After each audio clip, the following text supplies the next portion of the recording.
There's a few larger companies that also have a side hustle opportunity for you than Walmart and, of course, their platform, Walmart Spark. I mean, bigger market caps than Uber, DoorDash, Just Eats Takeaway, Shipt, which is owned by Target, Amazon. Okay, not Amazon. All right, but focusing on Walmart Spark, and myself being a Spark driver activated for close to a year now, I've done a handful of shifts and quickly learned that there's some mistakes you certainly want to, well, frankly, need to avoid if you're going to do this Walmart Spark thing. Number one, in my opinion, compared to other apps and niches in this gig economy, because there's a lot of options now, in my opinion, the bonuses take longer to mature than other apps. Like other apps like food delivery and even grocery delivery, they're really using a lot of per delivery bonuses. So on DoorDash, I do the delivery once, one pickup, one drop off, and I get a bonus. Now, what I've seen on Walmart Spark is really the prevalence of the batched bonuses. So you have to do the 5 trips, the 10 trips, the 15 trips, and then you get a bonus. What's that? We checked recently and the bonuses are actually pretty good. Okay, so yeah, I checked recently here in Pittsburgh, the Spark bonuses. Fine, they're really good. Look, $10 extra per delivery and $15 extra per delivery, but I'm standing behind my findings. Here's why. Now, yeah, obviously this is very good. $15 extra per trip is crazy on any really gig here, or that other one for $10. That's really good. But yeah, it's not for the entire marketplace. It's not even for Walmart. It's not even for the newer added advanced auto zones here in Pittsburgh. No, it is for one Sam's Club. Yeah, between 2 p.m. and 4 p.m. So yeah, if you see, I guess, the one-off per trip bonuses, sure, you can take advantage of it if it makes sense to be by that location, because proximity does help here. But in my opinion, in the long run, over the weeks and months that you would be doing Walmart Spark, I see a lot more bonuses that takes more driving. Again, the 3, the 5, 7 trips, etc. to get your bonus. Oh, and they're not going to be like $10 to $15 per trip bonuses.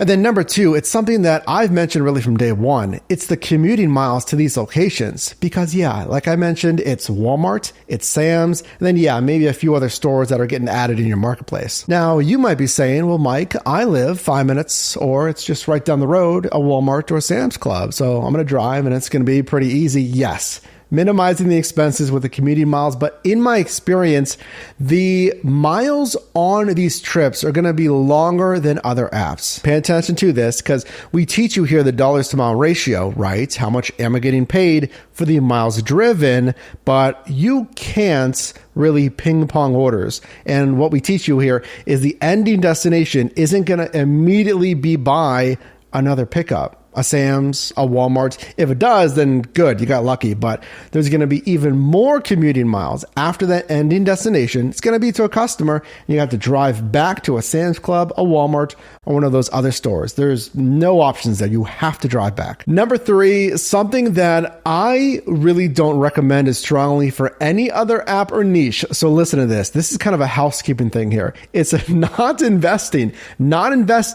in these hooks to make this job easier, and or a wagon or something. Listen, I mean, you're going to be delivering to at least one customer. I've seen runs that are 5 stops, 10 stops, 12 stops, which is pretty crazy. But let's assume like 1 or 2 customers. You're going to be delivering groceries, unless you're doing the GM stuff, but still, Walmart bags. It gets loaded into your vehicle, and then what? You're going to have to carry like 30 bags, and something that I've so noticed with Spark is they will load like 1 can or 1 or 2 little boxes in one Walmart bag. I've asked associates, that's just how it's pulled based on the team that they're having doing it.